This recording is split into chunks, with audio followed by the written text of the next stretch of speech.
네, 지난 한 주 동안도 하나님 말씀을 붙잡고 특히나 이제 주신 말씀대로 믿음을 더욱더 견고히 하기 위해서 더 기도하고 더 말씀 보고 하지 않았나 싶습니다.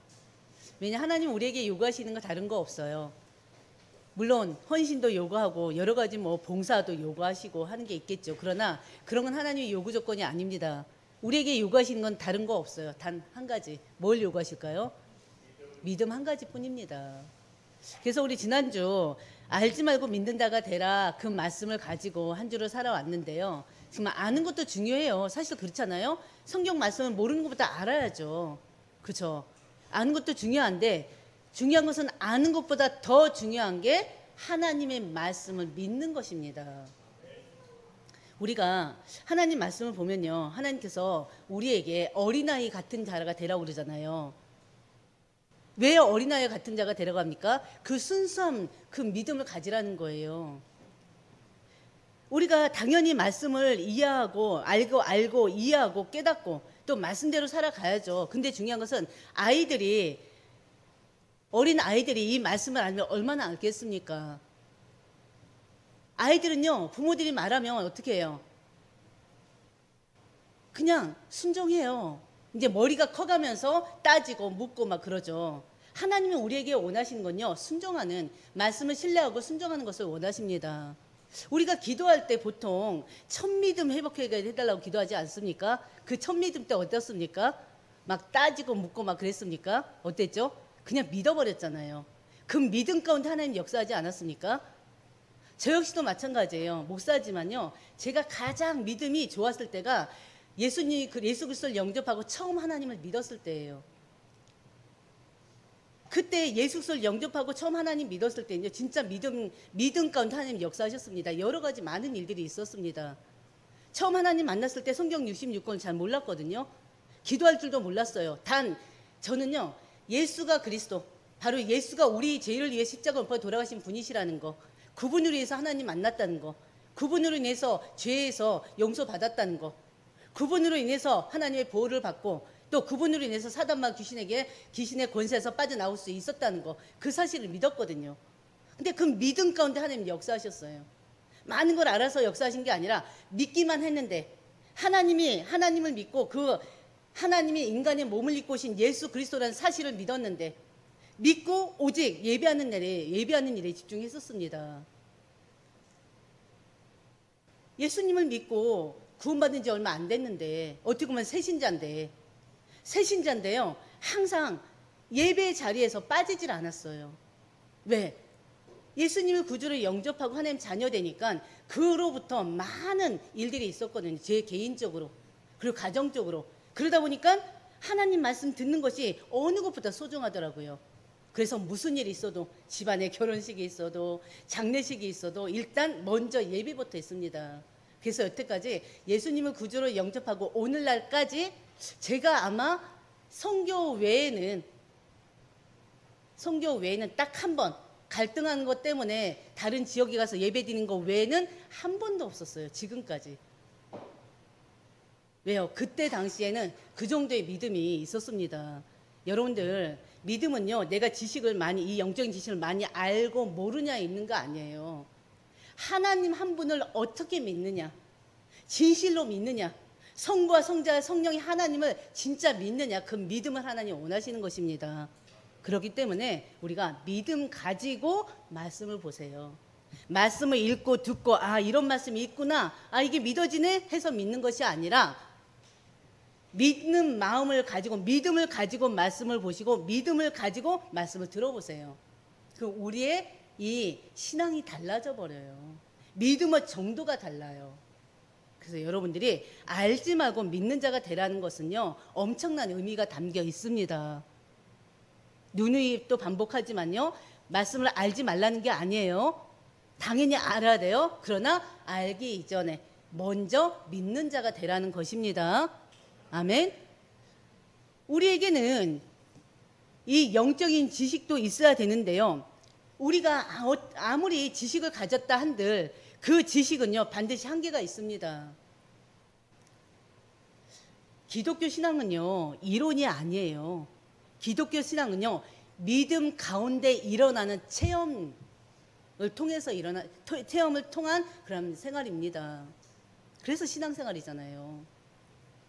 하나님에 대해서 완전히 알고 성경을 이해하는 것은 인간의 한계로는 절대 불가능하다는 건 여러분들이 아셔야 돼요. 성령께서요, 우리에게 들을 수 있는, 깨달을 수 있는 그 은혜를 주셔서 우리가 하나님 말씀을 듣고 깨닫는 것입니다. 우리가 이해력이 풍부해서, 우리가 지식이 풍부해서가 아니에요. 오로지 내가 하나님 앞에 나오고 하나님 말씀을 듣고 읽고 깨달아지는 그 모든 것들이 결국에는 성령 하나님께서 하시는 일입니다. 그래서 여러분들은 항상 성령의 그 인도 가운데 있어야 돼요. 성령께서 우리를 매일매일 거듭나게 하셔요. 매일매일 성화시켜 나가십니다. 그래서 여러분들이 정말 믿는 자들이 되시기를 주의 이름으로 축원드립니다. 바로 우리가 지금 계속 나사로 이야기를 지금 하고 있어요. 나사로가 병들었어요. 그 소식을 예수님께 그 누이들이 전했어요. 그 소식을 들으신 예수님이요, 곧장 가지 않으시고 예수님이 계시던 곳에 이틀이나 더 유하셨어요. 그리고 움직였을 때는 나사로가 죽어서 장사되고 사흘이나 지난 다음이에요.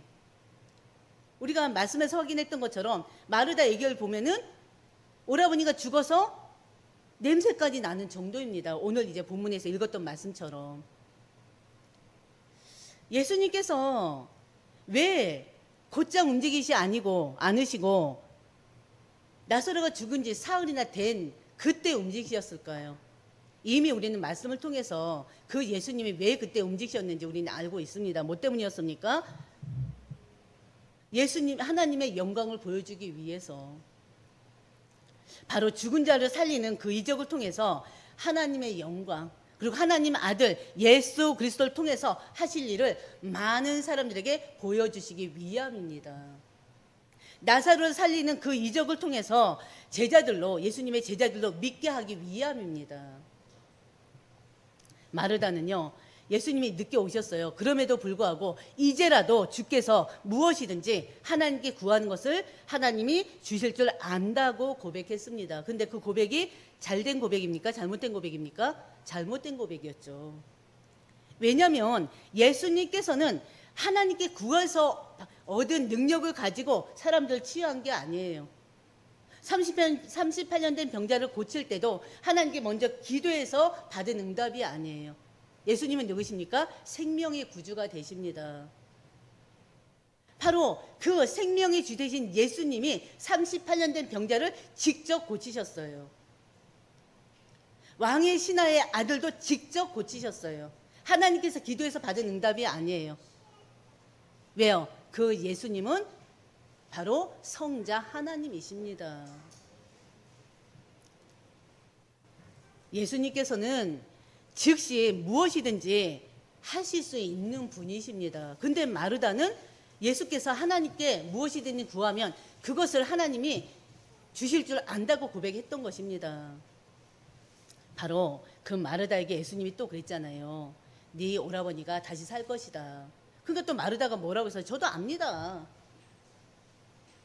예수님이 이 땅에 다시 오실 때 바로 종말 때에는 모든 사람들이 예수님 그리스도인들 하나님의 자녀들이 다시 부활할 줄 압니다.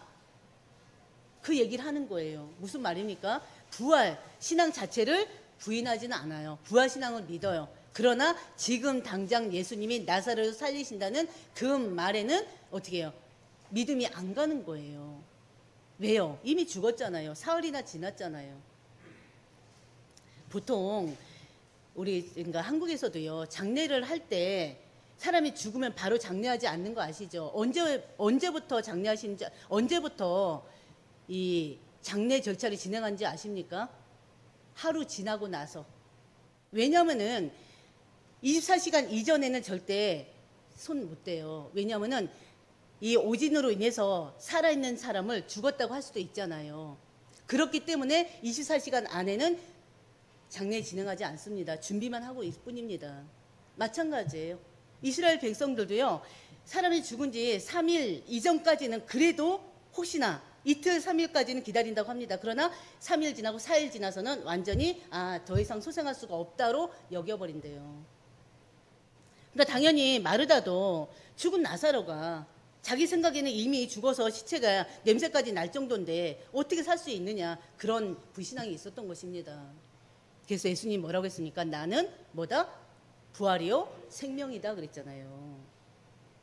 예수님께서는 마르다에게 나는 부활이다, 바로 부활과 생명의 원체는 누구에게 있다? 예수 그리스도께 있다는 것을 선포하십니다. 바로 그때 이 예수님께서 마르다에 그러잖아요. 이것을 믿느냐? 내가 부활이고 생명임을 믿느냐? 그때 마르다가 고백했잖아요. 주는 그리스도시요. 베드로는 뭐라고 했어요? 주는 그리스도시요 살아계신 하나님의 아들심을 믿는다 그랬던 것처럼 이 마르다는요, 주는 그리스도시요 또 영원히 죽지 않을, 우리 다 같이 한번 볼까요? 그 믿음의 고백이 너무나 중요하니까. 11장 몇 절이었죠? 27절 우리 다 같이 주는 그리스도시요 시작. 주는 그리스도시요 세상에 오시는 하나님의 아들이신 줄 내가 믿나이다. 베드로는 주는 그리스도시요 살아계신 하나님의 아들이시나이다. 마르다는 또 그 말하고 똑같아요. 주는 그리스도시요 세상에 오시는 하나님의 아들이신 줄을 내가 믿나이다 고백했어요. 이 고백을 했던 자입니다. 이 고백했던 마르다가 또 오늘 어떤 일을 행하는지 여러분들이 이미 본문 말씀을 읽으면서 보셨어요. 기억하시길 바랍니다. 중요한 것은 바로 이미 영원한 생명을 얻은 자들, 이미 예수님을 그리스도로 영접한 하나님의 자녀들은 이미 영원한 생명을 얻었습니다. 그렇기 때문에 우리 그리스도인들에게는 죽음이 없어요. 육신의 죽음이 있는데 죽음이 없어요. 왜? 예수님이 다시 오실 때는 그 예수님과 함께 부활의 생명을 얻어서 영원히 하나님과 함께 살게 되거든요.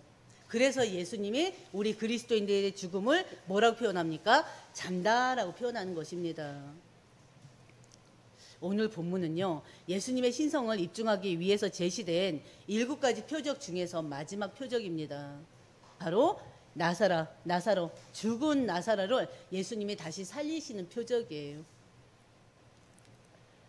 바로 이 표적은요, 장래에 있을, 지금 예수님이 이제 십자가 못 돌아가실 일이 이제 3개월 정도 남았어요. 이제 얼마 안 남았어요. 6월절이니까.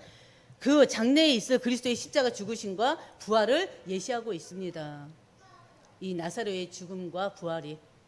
그리고 또 마지막 때 예수께서 성도들을 죽음에서 다시 일으키셔서 영원한 생명의 부활로 나아오게 할 것을 보여주는 예시이기도 합니다.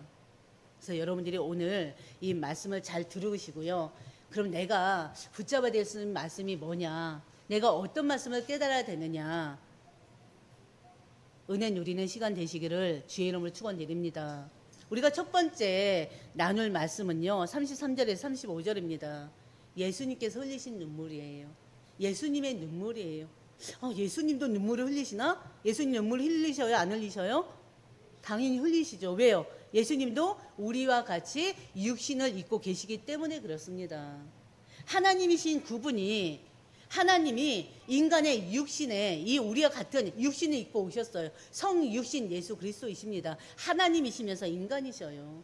그렇기 때문에 예수님도 눈물을 흘리셔요.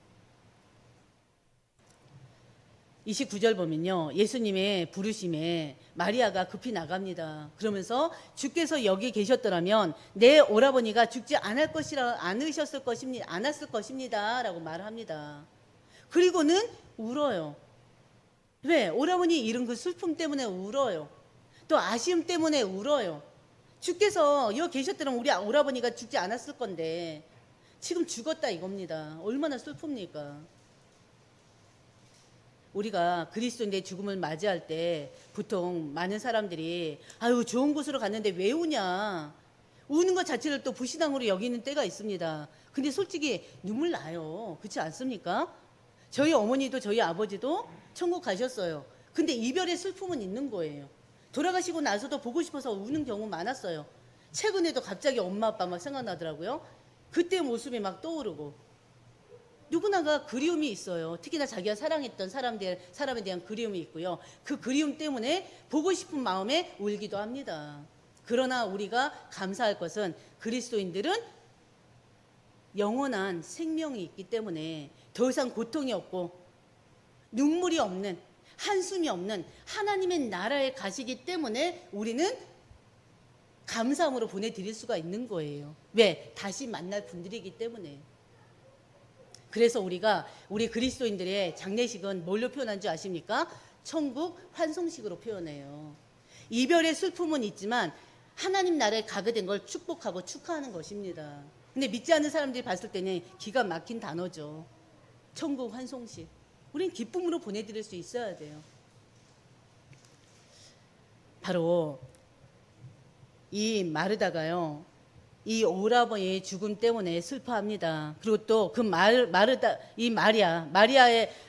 슬퍼합니다. 이 마리아가 슬피 우는 것을 보면서 또 그를 위로하러 온 사람들이 같이 울어요. 근데 울음에 대해서 33절을 보면요, 예수께서 그가 우는 것과 또 함께 온 유대인들이 우는 것을 보시고 심령에 비통히 여기시고 불쌍히 여기셨다고 했습니다. 이 비통히 여기셨다는 건요, 분노에 가까운 표현이에요. 원어적으로 봤을 때 분하게 여기시며 감정이 확 끌어올라와서 울컥했다는 표현입니다. 불쌍히 여기셨다는 말은요, 괴로우심을 표현하시는 것입니다. 예수님께서 마리아가 울고요, 유대인들이 따라 우는 것을 보시고 분노하면서 괴로우실 정도로 마음이 격해지셨다는 거예요. 근데 분노라는 말이 안 맞잖아요. 왜 분노하셨을까요? 왜 마음이 격해지셨을까요? 왜 비통해 하시면서 괴로워하셨을까요? 우리 첫 번째, 두 번째 그 가로 보면 나와요. 인간이 하나님 말씀에 불순종했잖아요. 그로 인한 죄로 인간은 타락했습니다. 인간이 하나님 말씀에 불순종하고 타락한 결과 질병을 또 죽음을 이기지 못해요. 그 질병과 죽음을 이기지 못해서 이렇게 마리아가 슬피 울 정도로 바로 슬픔과 고통을 당할 수밖에 없게 된 거에 대한 분노와 아쉬움과 괴로움입니다. 이 상황을요, 마리아가 울고 또 그를 보는 이 조문하러 온 사람들이 우는 그 모습을 보면서 예수님은 매우 안타깝게 여기시고 괴로워하셨던 것입니다. 물론 잠시 후에 예수님께서 나사로를 살릴 것이에요. 그렇잖아요. 살리시잖아요. 그래도 죽음은 영원한 하나님 나라로 완성되기 전까지는 이 땅에서 계속 겪게 될 고통이잖아요. 죽음은 고통이에요. 아파서 죽든 어떤 경로로 죽든 죽음 자체는 고통입니다. 그렇지 않습니까? 그렇기 때문에 인간 누구나가 겪어야 될 그 죽음의 고통을 이 예수님께서는 아파하는 거예요. 34절 보면요, 예수님께서 마리아에게 그를 어디에 두었느냐 하십니다. 나사로를 어디에 두었느냐. 예수님이 지금 나사로가 장사된 무덤에 어디 있는지 모르기 때문에 하시는 말씀은 아니에요. 나사로가 싸늘한 시체로 누워있는 것을 아셔요. 근데 일부러 사람들이 다 듣도록 그가 어디 있느냐고 물으신 것입니다. 왜요? 거기에 모여있는 예루살렘에서 많은 사람들이 왔다고 그랬잖아요. 근데 많은 사람들이 왔다고 했는데 그 속에 하나님 섭리가 숨어있다고 그랬죠. 어떤 섭리가 서로 숨어있다고 그랬어요? 많은 사람들이 이제는 예수님께서 나사로를 살리게 될 그거를 보게 할 그런 섭리가 있어요. 마찬가지예요. 거기에 모이는 모든 사람들을 주께 환기시키는 것입니다. 집중하도록 하게 하는 것입니다.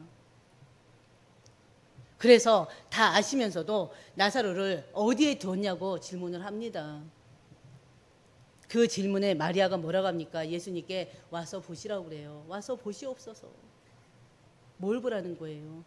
지금 예수님이, 이 나사로는 이미 죽었잖아요. 이 예수님이 오셔서 이 죽음의 자리에 아무 소망도 없는 이곳을 보시옵소서, 그 뜻이에요. 마리아는 이 삶의 절망과 또 죽음이라는 이 괴로운 자리로 예수님을 초대하는 것입니다. 이리 와서 보시옵소서. 35절 보면 예수님께서 눈물을 흘리십니다. 예수님은요, 죄와 사망의 그늘에 죽어가는 자들요, 그들 때문에 눈물을 흘리십니다. 또 그들로 인해서 흘리는 그 눈물을 보시면서 안타까워서 눈물을 흘리셔요. 예수님은 마가복음 6장 34절 보면요, 목자 없이 유리 방황하는 이스라엘 백성들을 보면서 불쌍히 여기셨던 분이세요. 예수님이 어떤 분입니까? 말 그대로 예수님은 십자가에 죽기까지 우리를 사랑하신 분이시잖아요. 그렇기 때문에 우리가 아파하는 거, 우리가 힘들어하는 거, 우리가 고통스러워하는 걸 보시면요, 예수님도 같이 아파하시고 고통스러워 하신다는 뜻이에요. 왜? 예수님은 어떤 분이십니까? 위로하시는 분이세요. 우리의 모든 상황을 다 눈동자같이 지켜보는 분이세요. 그렇기 때문에 이 오라버니를 잃은 그 마르다의 그 슬픔을 같이 하고 계시는 것입니다. 성경에 보면요, 예수님이 우신 게 3번 나와요. 딱 3번 나옵니다. 첫 번째 우신 것은 오늘 이 말씀이고요. 두 번째는요, 누가복음 19장 41절 보면요, 죄로 인해서 바로 돌 위에 돌 하나 남기지 않을 뭐겠습니까? 예루살렘 성을 보면서, 예루살렘 성전을 보면서, 예루살렘을 보면서 눈물을 흘리십니다. 그리고 또 마지막으로는 유월절 잡히시기 전날에 감난산에서 우셨어요. 누가복음 22장 44절 보면요, 감난산에서 기도하실 때요, 땀이 핏방울이 되도록 기도하시며 우셨다고 그랬습니다. 거기는 우셨다는 표현이 없어요. 그냥 히브리서에 보면 나와 있어요. 땀이 핏방울이 되도록 기도하시며 우셨다고 나와 있습니다. 성자 하나님이신 예수님은요, 고난 가운데서도 우리와 함께 계십니다. 기억하시길 바랍니다. 주님은 우리의 아픔을 아셔요. 우리가 흘리는 눈물을 아시고 닦아주시는 분이십니다. 그분이 어디 있어요? 우리와 함께 하시잖아요. 영원토록 우리와 함께 하실 것을 약속하셨잖아요. 죄와 죽음의 굴레에서 벗어나지 못한 불행한 인생들, 그 연약함을 예수님께서 이미 동정하고 있습니다. 그것 때문에 오시는 거예요. 우리는 사랑하는 사람들의 아픔을 공감할 수는 있어요. 그러나 그 사랑하는 사람들의 고통을 우리가 대신할 수는 없잖아요. 그 고통을 없애줄 수는 없습니다. 우린 능력이 없어요. 그러나 예수님께서는, 우리 인간의 모든 문제를 해결자이신 예수님께서는 우리의 고통을 절대 외면하지 않으십니다. 우리를 위로하시고 힘도 주시고 용기도 주십니다. 그리고 때로는 우리를 고통 가운데서 빠져나오게도 하십니다. 그 예수님의 사랑을 여러분들이 기억하시고 그 예수님께 늘 감사하는 삶을 사셔야 되는 거예요. 아멘. 우리 두 번째 나눌 말씀은요, 예수님의 눈물을 본 사람들의 반응을 우리는 알 수가 있습니다. 36절 38절 말씀입니다. 36절 보면요, 유대인들이 말하되 보라 그를 얼마나 사랑하셨는가 하며, 예수님께서 마리아의 눈물을 보시고 함께 우는 걸 보면서 이 나사로의 이 장례식에 오셔서 그 나사로의 죽음을 보시고 그 안타까움에 우는 걸 보면서 한 얘기예요. 그를 얼마나 사랑하였는가. 바로 예수님은 이 유대인들이 본 것처럼 나사로를 너무너무 사랑하셨습니다. 사랑하셨기 때문에 병들어 있을 때, 소식을 전했을 때 오지 아니하시고 그를 죽게 하셔서 다시 살리신 것입니다. 바로 조문하러 온 사람들은요, 예수님이 얼마나 나사로를 사랑하시고 동정했는지 직접 눈으로 확인했습니다. 37절 보면요, 근데 그 중에 어떤 사람들은요, 맹인의 눈을 뜨게 한 이 사람이, 그 사람은 죽지 않게 할 수 없더냐라고 그랬어요. 유대인들이 이미 예수님이 행한 일들을 알잖아요. 물이 변해서 포도주가 되게 하고 38년 된 병자를 고치시고, 다 죽어가는 왕의 신하를 고치시고, 나면서 맹인된 자의 눈을 뜨게 하시고 봤잖아요. 그렇다면 이 나사로를 죽지 않게 할 수는 없었더냐? 이 말씀엔 두 가지 의미가 있습니다. 한 가지 두 부류의 사람들이 있습니다. 한 가지는요, 안타까움에, 분명히 맹인의 눈을 뜨게 했더라면 이 나사로 또한 살리셨을 것인데 그런 안타까움. 살리셨으면 좋았을 것인데 그것까지는 안 되는가. 근데 또 다른 표현은, 또 다른 사람들은 바로 예수님을 조롱하는 표현이기도 합니다. 그들은 맹인된 자의 눈을 뜨게 해준 메시아가 왜 사랑하는 나사렛의 죽음은 막지 못했느냐며 조롱하고 있습니다. 예수님의 행하신 표정을 본 사람들은요, 예수께서 맹인의 눈을 뜨게 한 것처럼 누구도 피할 수 없는 죽음의 고통을 어떻게 해결하는지 보고자 하는 사람들도 있습니다. 중요한 것은 죽음 다음에 영원한 생명을 얻느냐 못 얻느냐, 우리에겐 이게 중요한 걸 여러분들 아셔야 돼요. 사람은 누구나 한 번은 죽어요. 근데 지금 죽든 나중에 죽든 누구나 한 번쯤은 죽어요. 근데 말씀드렸던 것처럼 영원한 생명을 얻느냐 못 얻느냐, 이게 중요하다는 걸 여러분들 아셔야 됩니다. 왜냐하면 사람은 누구나 부활해요. 죽음은 끝이 없어요. 근데 중요한 거는 그리스도인들은 영생의 부활을 얻는데, 바로 비그리스도인들, 죄를 용서받지 못하고 하나님 만나지 못한 사람들은 영원한 지옥에서 영원히 살잖아요. 그렇기 때문에 죽음 이후의 삶이 너무나 중요한 것입니다. 예수님은요, 자기 생명을 십자가에 내어주기까지 한 사랑을 실천하신 분이십니다. 사랑을 보여주신 분이세요. 예수님께서는 그 영원한 생명, 우리 인간에게 영원한 생명, 그 영생을 주시기 영생을 주시기 위해서 오신 분이십니다. 그렇잖아요. 그래서 예수님만이 죽음의 권세를 이기시고 사망을 굴복시킬 수 있는 권세가 있으신 분이십니다. 예수님은요, 나사로에 대한 사랑은 죽은 지 나흘이 된 나사로를 능히 살려내는 강력한 힘으로 나타납니다. 다시 살려내는 것으로 예수님은 그 나사로에 대한 사랑을 나타내십니다.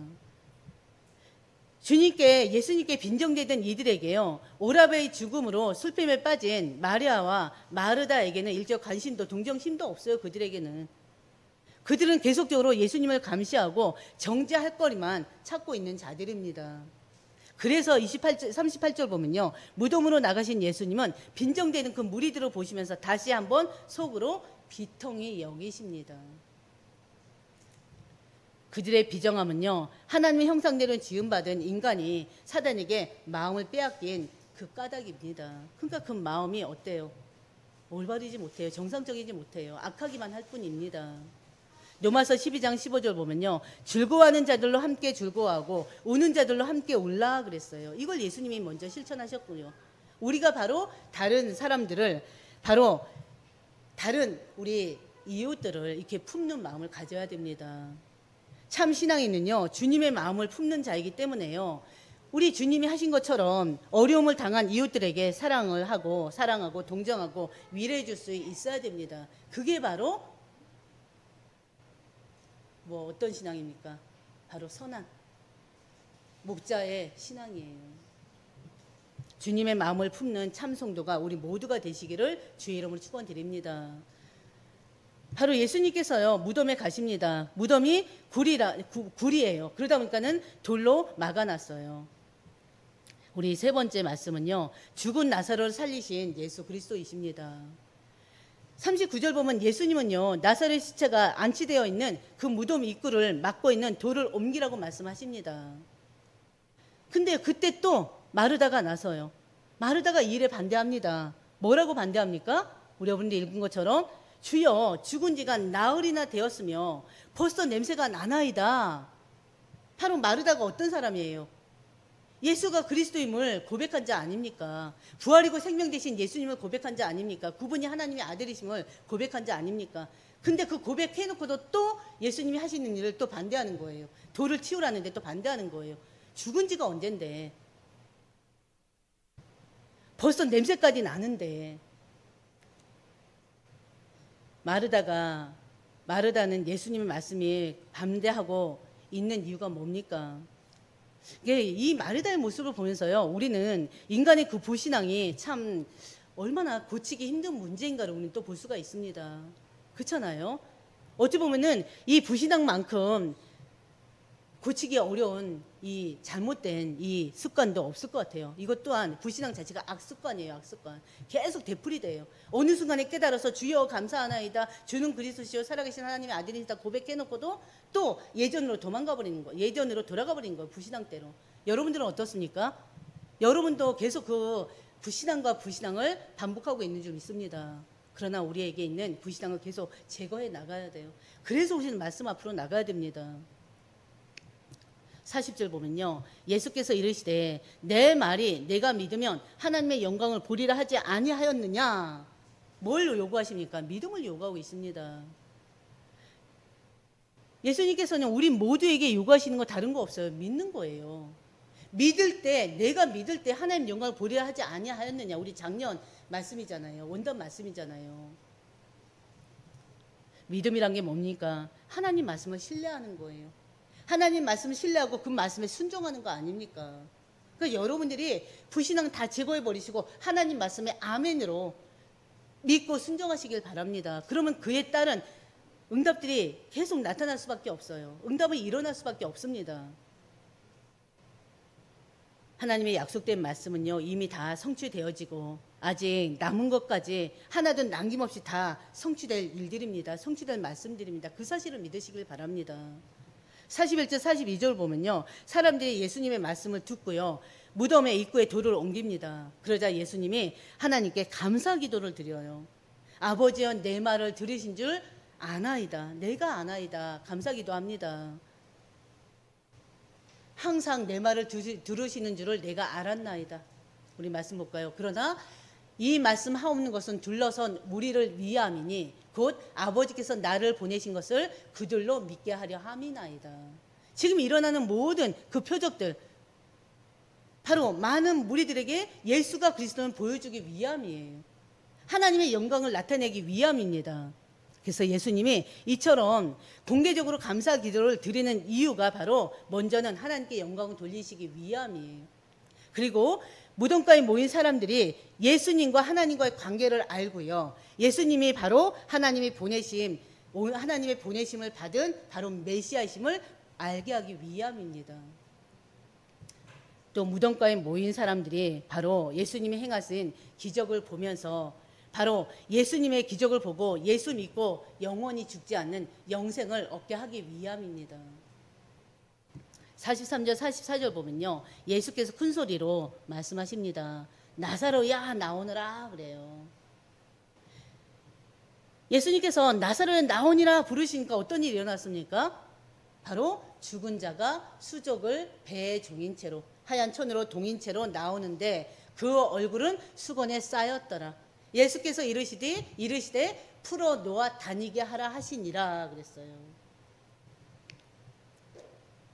바로 예수께서 명하신 말씀 한마디로 죽은 자가 살아나는 그 이적이 일어난 것입니다. 마치 잠자던 사람이 깨어 일어난 것처럼 죽은 지 사흘이나 되어서 썩은 냄새가 나던 나사로가 지금은 아주 건강한 사람으로 살아있는 것이에요. 마르다의 염려와는 달리 살아있기 때문에 썩지 않고요. 또 냄새도 나질 않아요. 예수님은 죽음의 슬픔과 괴로움의 현실을 역전시키고 바꾸어 버립니다.